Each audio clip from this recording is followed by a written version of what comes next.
It is the end of April, Friday the 29th. Let's get into a daily discussion.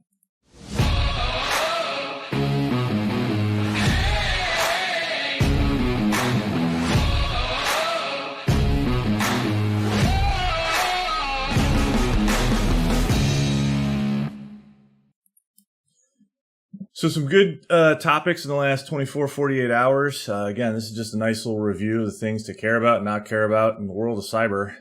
So let's take a look. First off, it's a pretty good article here on the role of the CISO. Again, this Feedly board will be available in the description of the video down below. Do have a look, and you can read and follow up and follow along during and or after this broadcast. So really good information here. Field CTO at NetWitness, Ben Smith's interviewed.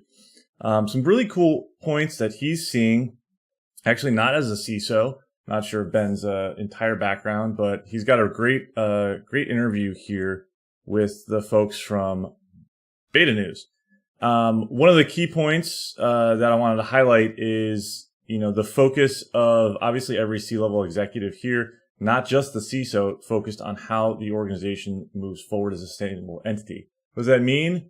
It means focus on the business being a business, security supporting the business. That is what is important. That is what is the job of the C-suite. It is less about being a techno nerd or a top security technical professional, and it's more about understanding how to support and enable the business. And that is very much what the CISO needs to be doing these days, and it's really what's being looked for. So another great point, he obviously identifies in the talk track around the fact that the leadership's required, but you might not need someone in that role full time. Like, do you really need the CISO to enable and shape culture? As a C-suite executives, that's kind of what you're leaning on out of that role, or anybody in the C-suite. But are you a large enough organization where that role can be afforded to actually work on that?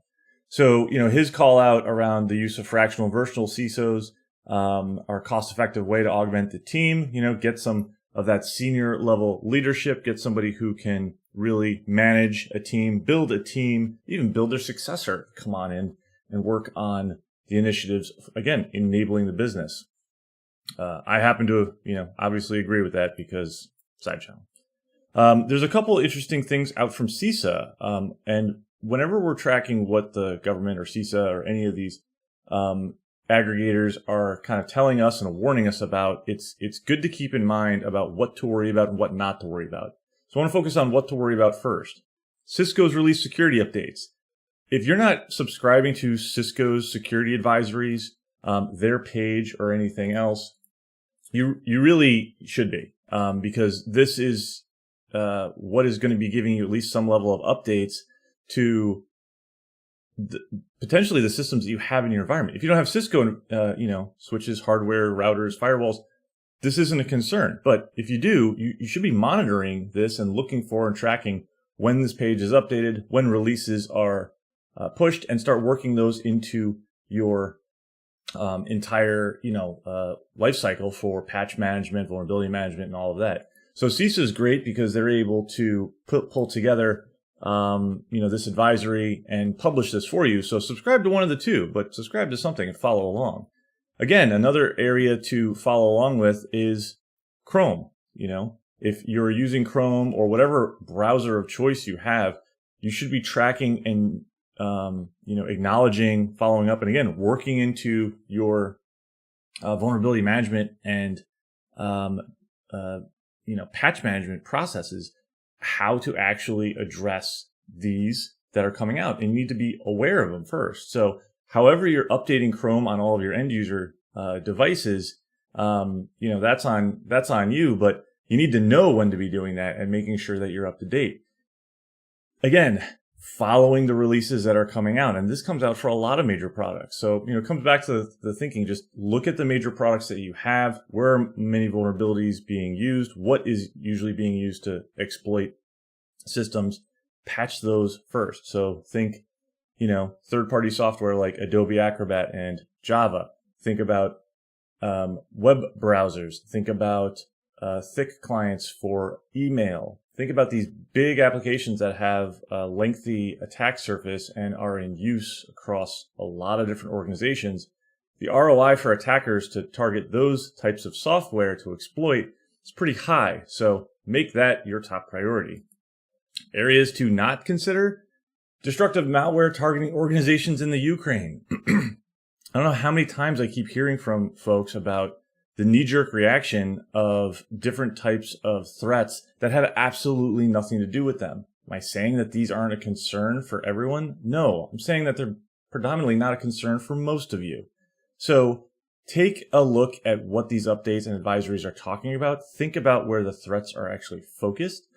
Consider the sector, consider the geography, consider the targeting, right? And if it's not you and doesn't, walks like a duck and, sounds like a duck, probably a duck. If you're not the duck, don't worry about it. And lastly, I want to move over to some investment areas. So BlackRock launched a new ETF focusing on blockchain and technology.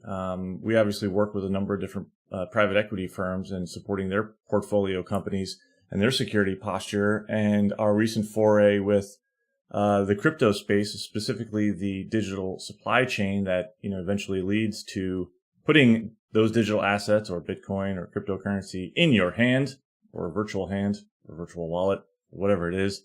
However it is that you own that asset, BlackRock looks to be establishing ETF around those assets.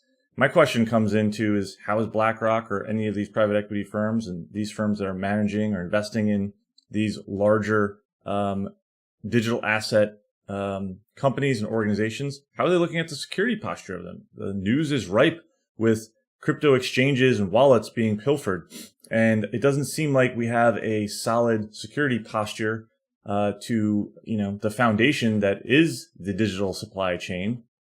It seems like a really great leap to start investing in them. I mean, it's as if we didn't have any security on banks and we just started investing in banks and they were getting robbed every other week. Now, I'm not saying crypto exchanges and wallets are getting robbed every other week, but it's happening enough that it's making the news and it's turning heads. So I think until we get this financial sector kind of under wraps and start really applying some cybersecurity practices, it's going to be a very interesting space to put money into if you potentially, have a loss. I'm not sure if any of this is FDIC insured, but that makes me feel better about putting money in the bank if it does get robbed. So definitely an area to keep an eye on. Just some thoughts. Again, this is Brian Haugli with the Daily Discussion, brought to you by Side Channel. Check it out. I will have, obviously, the Feedly link for these stories down in the description below. Comment down below on what you think. Chrome, Cisco updates. What's best practices? What are you seeing? What's working? What's not? What's the changing role of the CISO? Good, bad, or indifferent? And do you have any thoughts on how PE firms are creating these ETFs and investing now in the digital asset supply chain? I'd love to hear your thoughts. Drop your comments down below. It's Brian Haugli. I'll talk to you later.